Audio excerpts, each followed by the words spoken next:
I did have friends in high school. Like everybody has, like I had friends, but I didn't know what real friendship was, like what the value of friendship meant until I met you. If you're filling my cup and I'm not filling yours, why would you want to be friends with me? You know what I mean? Like there's just like a mutual understanding that friendships have, and I can't sit here and say that I don't owe you anything. You know what I mean? For me, I would have to say, this might be like really surface level, but honestly, all I can really say, and that we've been talking about the whole entire episode, is like relationships are such a two-way street. As long as you're putting in your effort, you're part of the bargain. That is all you can really do. Hi everyone, you're listening to Transplants, the advice podcast for city transplants moving to a new city and navigating all the trials and tribulations that come with it, like dating, making new friends, all that fun stuff. Today, I have a very special guest to talk about a topic that is near and dear to my heart, maintaining long-distance friendships. I have one of my amazing besties from college, and we've been doing the long-distance friendship thing for a couple of years now since graduating from college. So I wanted to bring her on so we can talk about our experience and give advice to those who are navigating distance for the first time within a relationship and how you can move through it. Okay, so to kick us off, Miss Anna, I would love for you to do an intro, tell the people where you're from, what you do, and what you're passionate about. Hello, everybody. This feels so foreign to me, but we can try to get through it. Okay, we're gonna navigate this together. So my name is Anna. I'm originally from Mission, Texas, but now I live in California. Big things. I'm an assistant editor for a digital agency, and I'm really passionate about just, helping tell people stories and, being there for the people that I love, and also really passionate about Joyce. So, oh my god! Just I had to say it. I don't think I could have done this without letting you know. So, oh my gosh, already about to start crying. But Anna is an icon, a very powerful and talented creative. So if you ever need some editing help, please hit her up. Okay, period. But we're here to talk about friendships today. So I'd love to hear from your perspective how we met and how long we've been friends. Tell the people. Oh God, this one. Honestly, it's my favorite story to tell because it's kind of, I don't know, it screams us. I feel like it's very silly. But we met through Twitter. So ACL was coming up and we saw that Shawn Mendes was alive. And we were Twitter mutuals, right? We were Twitter mutuals. And you hit my DMs and you were like, we should go see Shawn together. And so you're like, go buy a day pass. So I was like, okay, let me buy a day pass. I know somebody there. Like, now I can go and I'll feel comfortable. So obviously we're like, we got to meet each other beforehand. So we decided to meet up at the food, JCL, like the food court. And girl, did I shake your hand? Am I crazy? I don't know. I don't know if we shook hands or hugged. I remember shaking one girl's hand, but if I give you a hug, I definitely give you a side hug because I was so awkward. So we're going to get our food. After we've been like texting back and forth, like everything's been so good. That was the most awkward lunch I've ever had in my life. We sat there, we ate, and silence, crickets could be heard from afar. LOL, we chatted it up. We had we exchanged words. A few at least. I remember it being so quiet that I was like, have you ever listened to Amine before? And I was like trying to get somebody to go to the concert with me. You were like, not really. And I'm like, okay.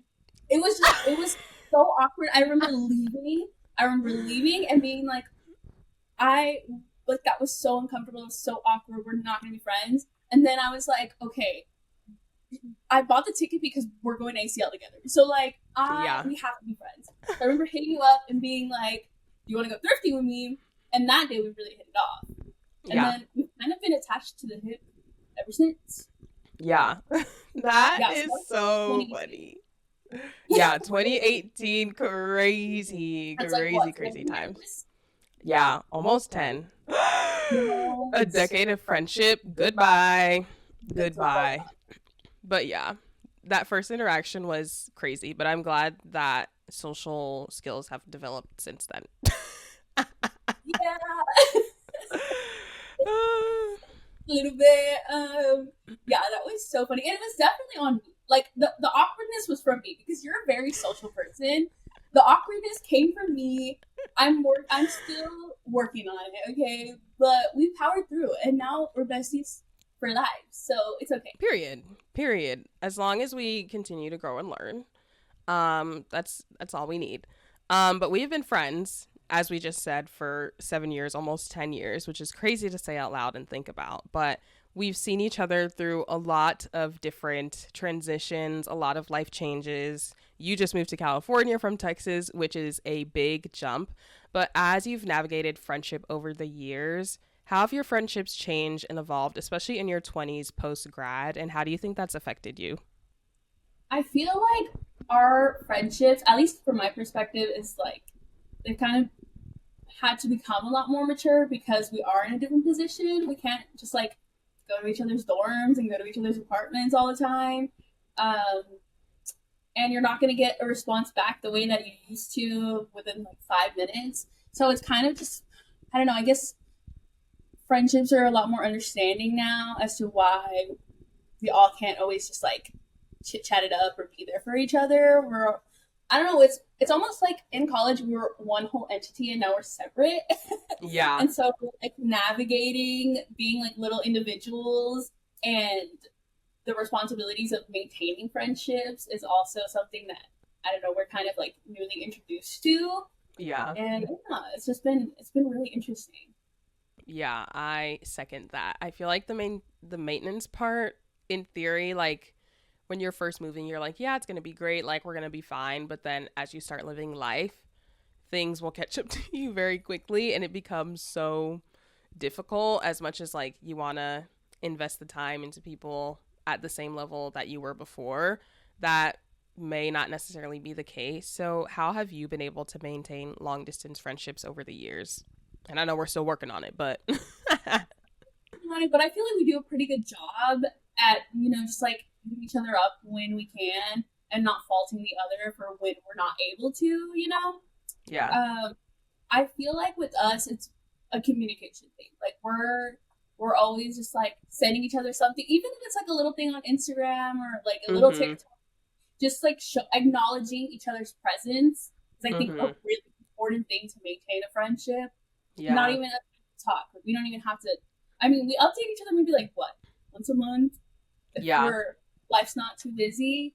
Mhm. But it's just little things like I don't know, little things like sending each other something through the Yeah. mail. We do Yeah. birthdays, Christmas. We make sure we hit all the important milestones and stuff like that. Yeah, I Yeah. feel like it's been for us at least. I feel like it's been working pretty well. Yeah. How would you say it's working for your other relationships and friendships? I feel like for the most part, me. I mean, I guess some friendships it's a lot different. We have a Mhm. mutual friend who it's just not it's not as easy for us to get a hold of her in Yeah. life, which is totally fine. Um, but yeah, it's just like I'll shoot her a text and I'll be like, "Hey, I'm here." Like just like I don't know, keeping yourself open Mhm. and also being understanding that not everybody is on the same wavelength as you. Exactly. Exactly. Speaking of our mutual friend that we love, I feel like she and like other people that I've interacted with and grown in relationship with have helped me learn how to show up for other people in different ways and show up for, other people in other ways. And as I've navigated that, I feel like it's important to meet people where they're at. And, sometimes people may not be in the best headspace, and you kind of have to navigate how you can show up for them while they may not even want you to be there. You know what I mean? So it's been interesting to figure out, but it's a part of like, the relationship building and maintaining those friendships like over time. But like I mentioned at the beginning, you just moved. You're a Cali girl now, California girl. Is there Yeah. anything that you were nervous about when moving in terms of like relationships, friendships, whatever it may be? And how do you feel like you've been able to navigate those challenges as someone who's literally like a couple months into a move? It's been really interesting. The first thing, so I moved from Austin back home to Mission for a hot minute. So I didn't Yep. have a lot of my friends there either way. I had two good friends who I love so much. So it was a little bit easier for me to make that transition. However, over here, everybody I know is like an hour away from me. So it's not like they're not as accessible to me in that way. And it's been honestly the most nerve wracking thing was being alone. And not that I have trouble like being by myself or having me time spending it with myself, but it's kind of just like doing the things that you would normally want to do with a friend and kind of like getting yourself used to being like, oh, it's okay if I'm alone to do that. Like I can go eat at a diner and sit by myself and it's not sad. It's just like Yeah. by myself. So I was definitely nervous about the being alone aspect, but I have been, working on making friends, my social skills, been working on them. So that's been it's kind of like pushing me to get more out of my comfort zone and realize that nothing really matters at the end of the day and you should just do what nobody cares. Nobody Yeah. cares. So just do what you're going to do and go out and meet people. What are some ways that you've been able to like go out and meet people and be social? I used Bumble Friends, Bumble BFF is a Yep. really good one. I mean, obviously you have to be careful for people, but just getting that outlet to be able to meet other girls who also were trying to make friends, so we're all Yeah. equally in the headspace of like, okay, let's see the vibe, let's see what we have in common, Yeah. and but also at the same time making sure that you're not making these friends just because you want a friend and more so because you're compatible with these people has also been really Yep. interesting because you're kind of in college and in like high school and elementary and all that you're kind of stuck with these people that you know, and not that you're forced to be friends, but you're kind of just, I mean, inevitably y'all are talking to each other. Yeah. Now you're an adult, and finding friends as an adult is hard.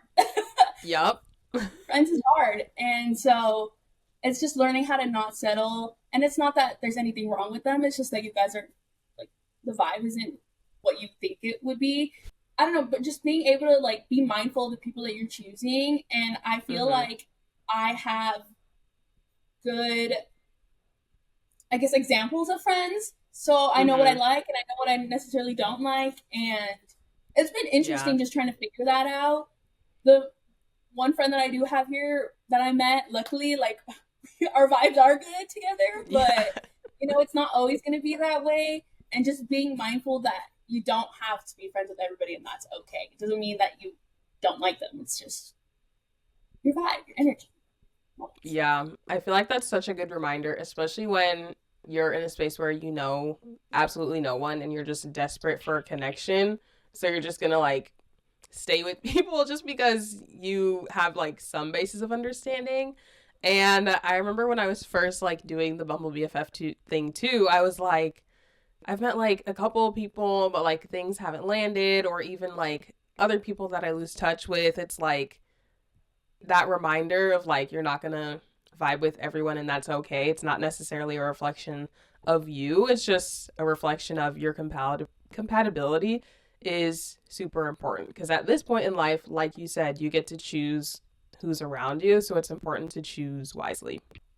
Yeah, yeah, definitely. And I feel like friends are such an important thing to have like in your circle and around you. So I don't know, I just can't like not everybody can be your friend. You can be friendly to everybody, but you can't not everybody can be your friend. Exactly, exactly. It's giving quality over quantity. That's why I have few friends. Period. That's why I can count them on one hand. Because I choose wisely, not because I Exactly. I don't have friends. Exactly, exactly. I wanted to get your take on some online discourse that I've been seeing very recently, like on TikTok and things. I feel like there's a lot of people online who are pushing the narrative of not owing people anything and the idea of reciprocity in relationships. I feel like in recent years, there's definitely been a movement of like independence and empowering people like to stand up for themselves and set boundaries and like do whatever you need to do whenever like someone does you wrong, which is, you know, great and valid. But the statement of like not owing people anything has been, I guess, a through line that has been debated a lot, because if you're in a good, healthy relationship that is reciprocal, then it's like, yeah, you kind of do owe someone something. Like you owe them respect, you know, whatever it may be. So I was curious to hear what you feel about that narrative. I feel like there might not be much detail going on when people are saying this, and it's just like something that people are spewing out. Like, you don't owe like people anything, but there's a nuance and there's depth to that. And I mean, relationships are a two-way street. If you're filling my cup and I'm not filling yours, why would you want to be friends with me? You know what I mean?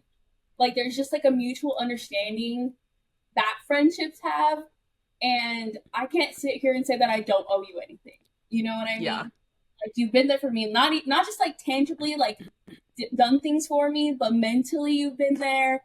Like, I don't know. I feel like that narrative is appropriate in terms of people that you aren't like close to. Like, if you went on a date and like, I don't know, it didn't go very well, like, yeah, you don't owe them anything, but right, there's, I don't know, just it depends on the intensity of your relationship. Yeah, I feel like it's been very interesting to see the conversation because, like you said, like, even if you and I, you know, God forbid, have like a falling out tomorrow, like, I would still feel like because of the relationship we built, like, I owe you like an explanation of how I feel or like something rather than just like cutting you off cold turkey, as you know, I have experienced. LOL. LOL. Don't remind me. You're about to get me.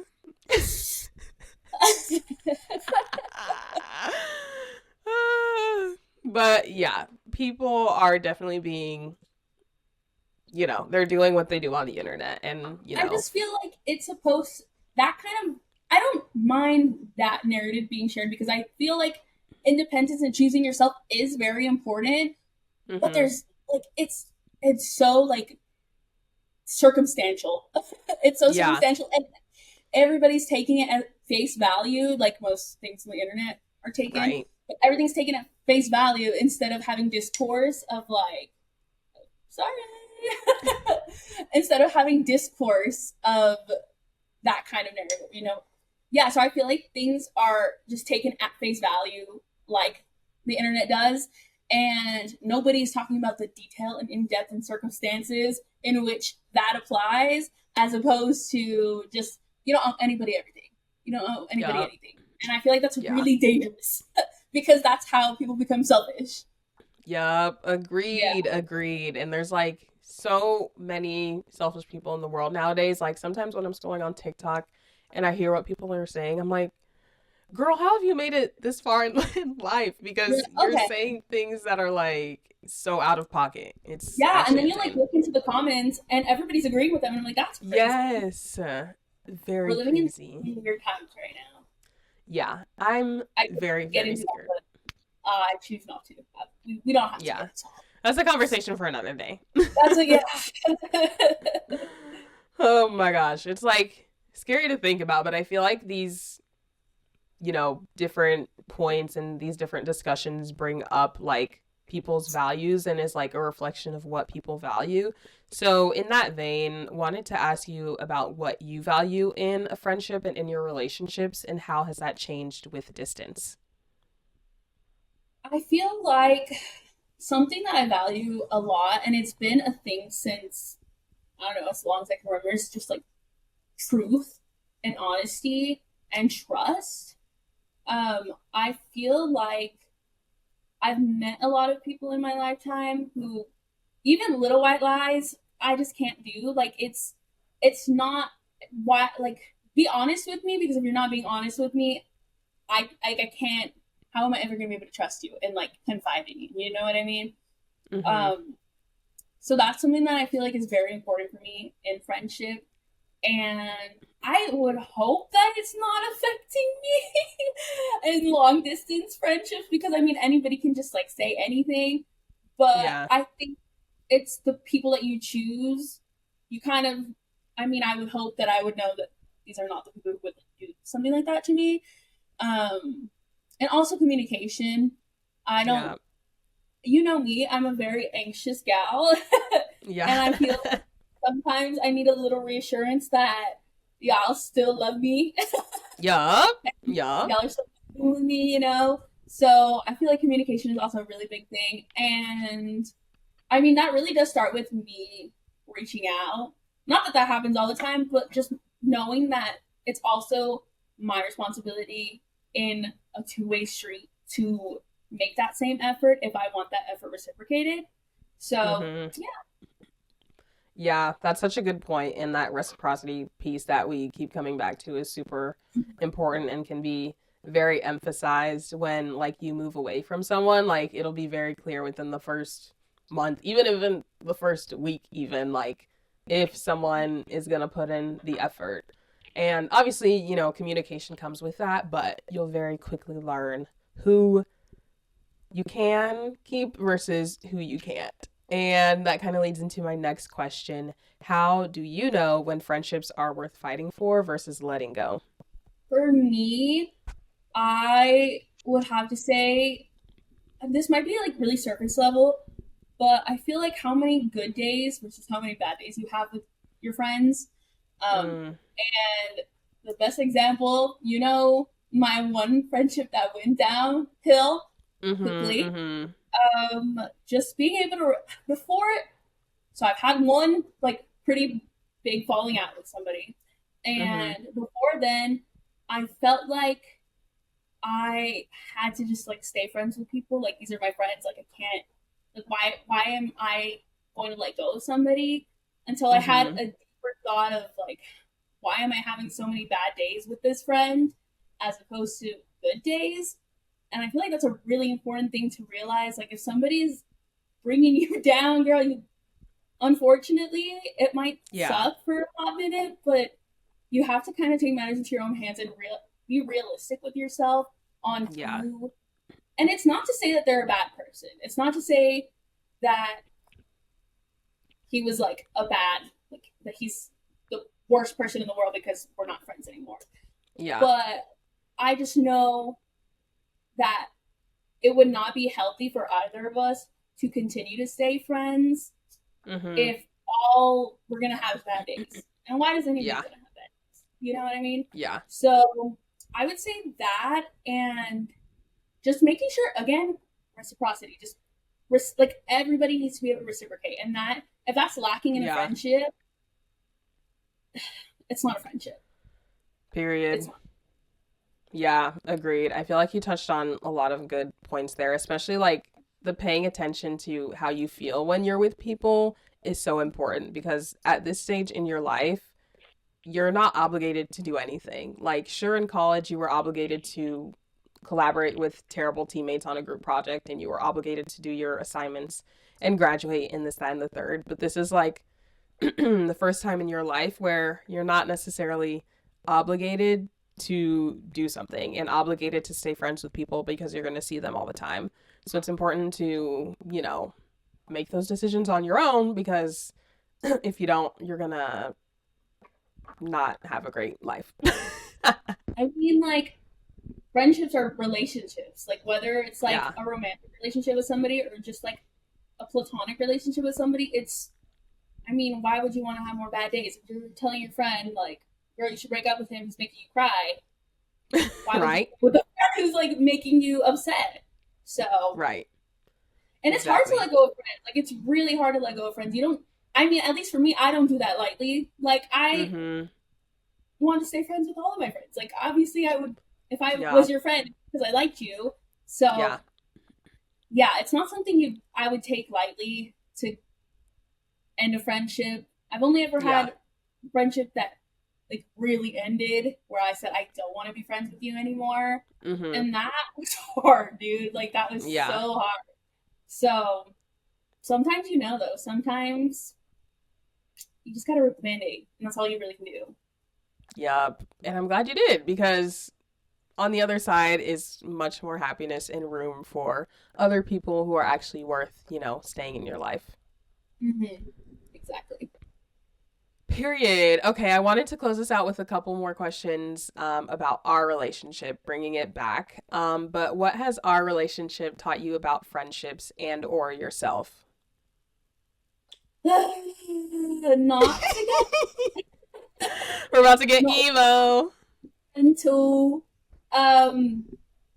not to say that I did have friends in high school. Like everybody has, like I had friends, but Mm-hmm. I didn't know what real friendship was, like what the value of friendship meant until I met you.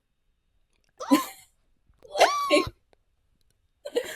like just like the unconditional love and oh, got me getting all emotional. Just like having unconditional love for somebody and willing to work on things with people. Like obviously I'm not a perfect person, and I mean we've like had communications about some things, and like being able to work through things that we don't necessarily are necessarily fond of, and just like Mm-hmm. helping each other grow into the people that we want to become.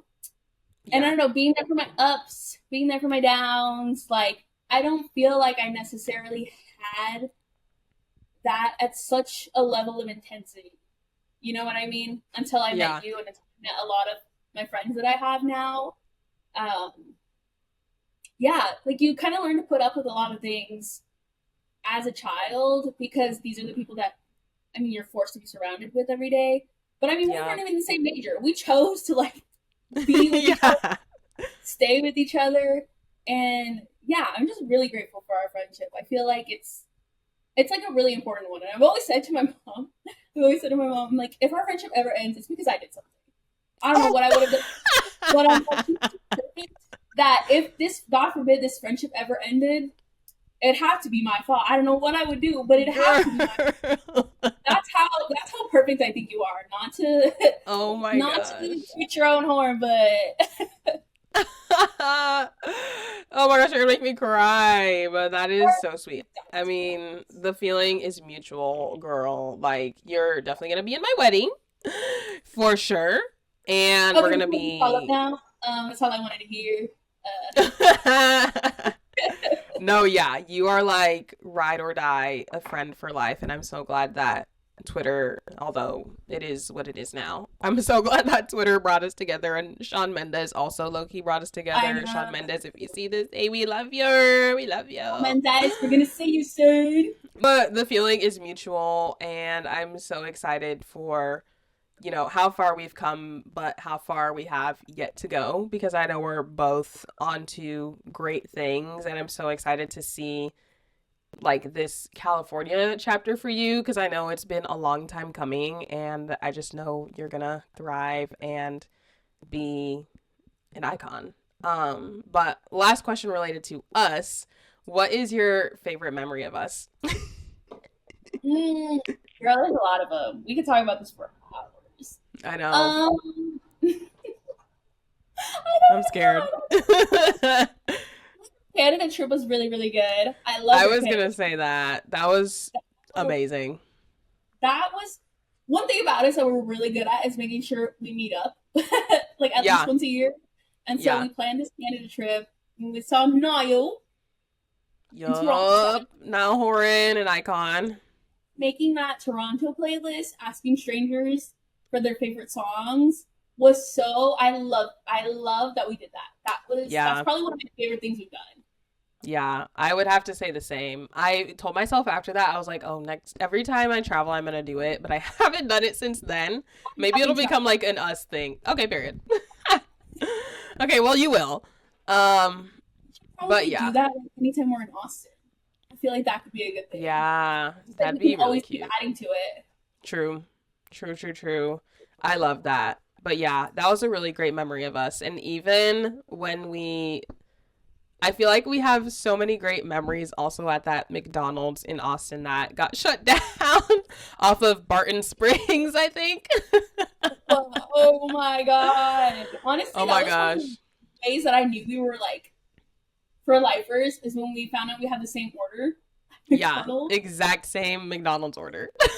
10 piece with the sweet and sour and a Sprite. Yup. Yup. Give That sounds me. so good right now. And we also had the same dream car as a child, a Kia Soul. Yes! Let me tell you now, I would never in my life buy a Kia Soul. I Yeah. have lived through Kia Soul. My parents had gotten one. Yeah. Don't do it. Don't do it. Period. Okay, period. I shan't. But us having that is so funny. Like, who wants a Kia Soul? Who as a child is like, I want a Kia Soul? Girl, I don't know. I feel like those hamsters did something to us or something. No, okay. No. It was the hamster. It was the hamsters. That commercial Bro. worked. What would you say is like our funny, like your favorite moment that you think is the funniest that we've experienced together? Funniest? Oh no, I'm scared. When I visited you in LA and we went out and we were dancing and having a good time with some interesting people. Oh yeah. You're horrible. You're horrible. If my parents I'll see be this, reminded because I of told them that. we were doing this, that did not happen. It didn't Nothing happen. happened. It didn't happen. Had a little drink and we went home. Exactly. We were there for like 10 minutes and that was it. Yeah, the vibes weren't in and we left. Yeah. But that was hilarious. That was not hilarious for me. I mean, it was hilarious for me to witness. Oh. Yeah, it's a good memory though. It's a good memory. I'm trying to think of something that like we like crack up. I know. Honestly, the green is healthy. It makes you feel healthy. That was funny. That was funny. Girl, What'd you say? I said that was in Toronto. Yeah. Yeah. Because You're green just like a equals weird healthy. gal. Yeah. It makes you feel healthy. Oh my my eye in gosh. that video is so hilarious.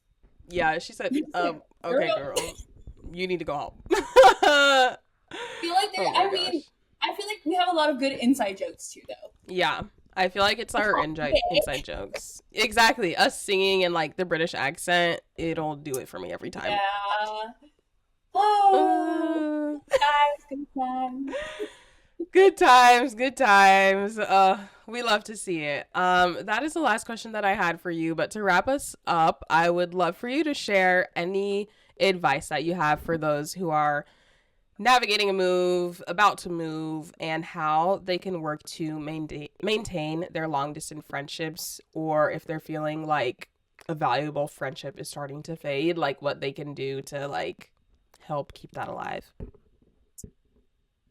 Honestly, all I can really say, and that we've been talking about the whole entire episode, is like relationships are such a two-way street. As long as you're putting in your effort, you're part of the bargain. That is all you can really do. Like making sure that you're showing up in the ways that you think that you know that they might need, or you think that they might need, and just like doing the best that you can. Because at the end of the day, they could just never respond to you. Like that's all you can do. And as long as you know that you did your part, that's as much as like you can really do. And so I make sure that I like send a little message, send a little TikTok, just little things like that is really important to keep a friendship alive. And if a friendship ends, if any of your friendships end, just as long as you can say that you tried, that's all we can really do. So Period, sister. 100% agreed. And with that, thank you so much for coming on the show. I've loved having you here. Where can the people find you if they want to stalk you? Boy, you can follow me on Instagram. It's quite literally all I use. It's Anna Mendiola _ ANNAMENDIOLA _ Period. Okay, amazing. That wraps us up for today. Thank you so much for listening. We hope this episode helped. If you need any other advice, we got you. You can follow Transplants Podcast on Instagram, TikTok, and Threads at Transplants Podcast. And please be sure to follow and listen to the show anywhere you get your podcasts. That is it for today. And remember, you're not as alone as you think.